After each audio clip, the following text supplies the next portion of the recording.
Hola, welcome to this video. Thank you so much for clicking. This lens looks dirty. I don't normally film videos like this, so I'm navigating how to work it all out. I haven't ever really done a video like this. I kind of did something similar to a try and chat type of video when I did my Craft Kitsune box review. I've been waiting probably since I started doing resin to try this out. So I really wanted to do it face to face and learn alongside each other, or if you already know how to use UV resin, watch me learn. I got this little box set on Amazon. If it ends up working out and I like it, I will link it below on my Amazon storefront where you can buy all my resin art supplies. So let's unbox this. It's just my podcast equipment, so ignore it. Ah, I'm so excited. So we got a silicone mat. Am I missing something? I'm confused because I purchased a curing light and I think this is it. I'm so dumb. When I first saw this box, I was picturing like a nail light. So I was gonna say that was a pretty cheap price, but no, this is the size of the light. I guess I'm only making small items anyways, and if I really do enjoy UV resin, I can just switch to something larger. I basically have a vision for certain things I want to do. I want to get my turnaround faster with my store, and I think UV resin is the way to do that. Oh, the UV resin itself, such a crazy small amount. I don't know if you're supposed to use a respirator with UV resin, but for my case, I will. I'm not going to in this video. It doesn't say you need a respirator. I'm not going to use it in this video so I can talk to you guys, but I will be using one in the future. Pour UV resin into silicone mold. Place the mold under the UV lamp. Take it out after cooling. Only one part, which is so interesting because resin's always part resin, part hardener. It's not too bad. Here are the projects we're doing today. I want to see if I can make a dog tag entirely out of UV resin. I think it is small enough. If not, I'm going to make a bunch of them out of epoxy resin and then just use the UV to seal the name on. I really want to see if I can create these like popsicle earrings. These little initial necklaces. I want to see if I can use UV resin as like a glue, because with super glue it can get kind of chalky and just not work. What I also like about this lamp is I can do multiple things at once, which with epoxy resin I can't.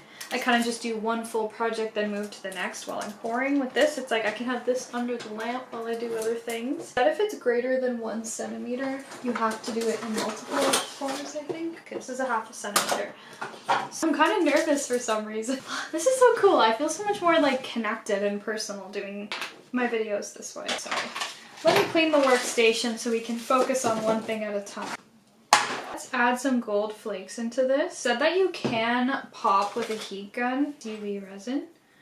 This is so different from epoxy. Like, I'm in shock right now. The last thing I need is people coming for me in the comments. You could have burned your skin off. Let's see how this looks. Okay, so it looks like there are some bubbles forming. Interesting smell for sure. Wow.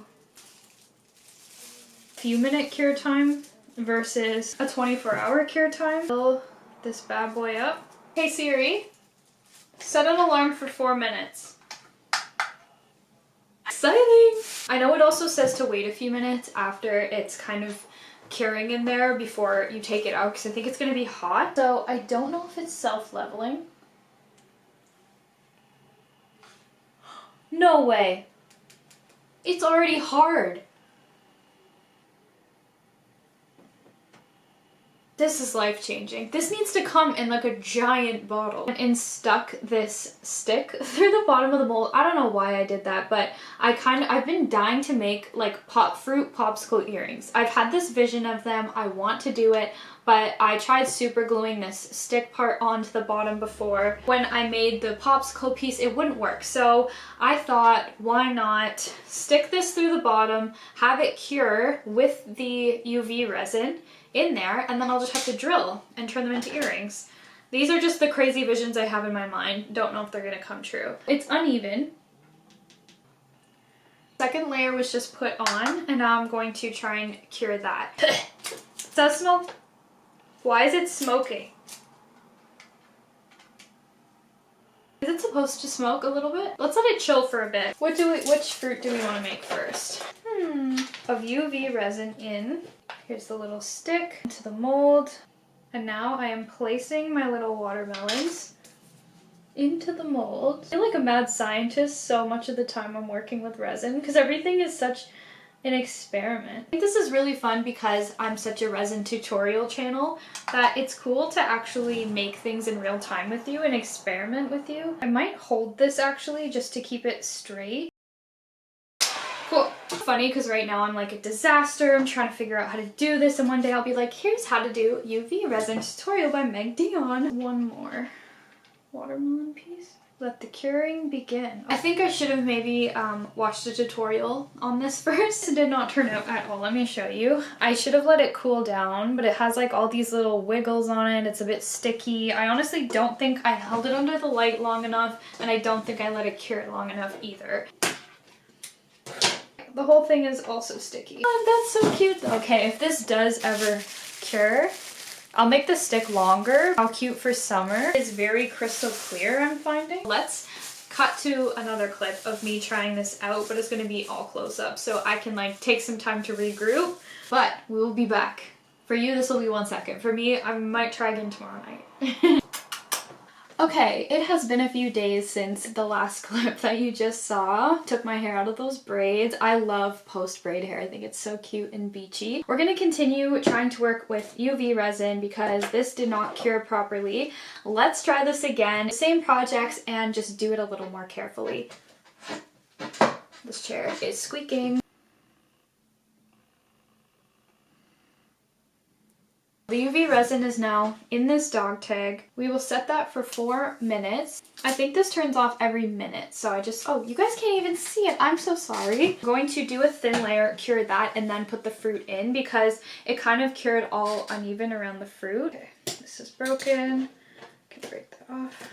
It cured with a bubble, but that's okay. This is just a prototype. I just have to keep a better eye on it. Black Diamond makes my favorite pigments. I have some linked in my Amazon storefront. I'm just pouring my UV resin into this silicone cup and I'm just gonna mix it together. Okay, it is voiceover time. While I finish up these projects, I didn't want to bore you to tears and have every single little step along the way, so I'm just gonna show a bit of what I did to finish up these projects, and I'm gonna tell you what I think the benefits and the downsides are of UV resin. So the most important, amazing benefit is the time efficiency. I know I said it lots of times in this video, but I cannot believe that I can pour something and have it cure within minutes. As somebody who's only worked with epoxy resin, my mind is blown. Also, I will make sure to do tutorials once I figure out UV resin a little bit better, and of course my Cricut, because I'm clearly not good at gauging size.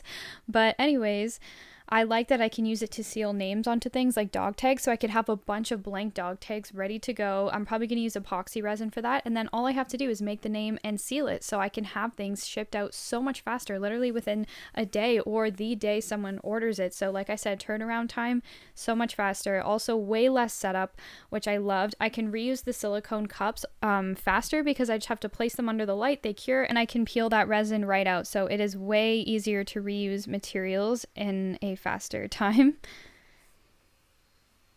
I can do multiple things at once while I'm pouring. When I'm working with epoxy resin, I really have to work on one thing at a time, but with this, I can just press the button, maybe edit some videos, and just kind of go back and forth while doing things. It's also very sturdy for drilling into, which I loved. It was almost hard to drill into, so I thought that was a good sign that it's very sturdy.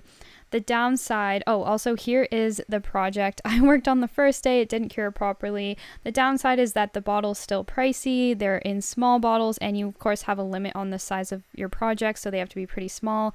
I did decide to do a clear layer first and then add like flowers or these little fruit things first, because I find when you try to put flowers on, it just didn't work. It needed a clear layer with nothing in it first. But here are the things that worked out. I'm still learning, and these are not perfect. There's tons of flaws, but I'm so excited for this new journey with UV resin. I absolutely love it. Huge fan, 10 out of 10 experience. That is all for this video today. Thank you so much for watching. I hope you had fun creating with me. If you enjoyed, don't forget to give me a thumbs up and subscribe if you're new. I would love to have you here in this resin art / small business community. Let me know also if you want to see more videos like this where I try things with you kind of in live time. Thank you again for being here. I love you so much. Bye.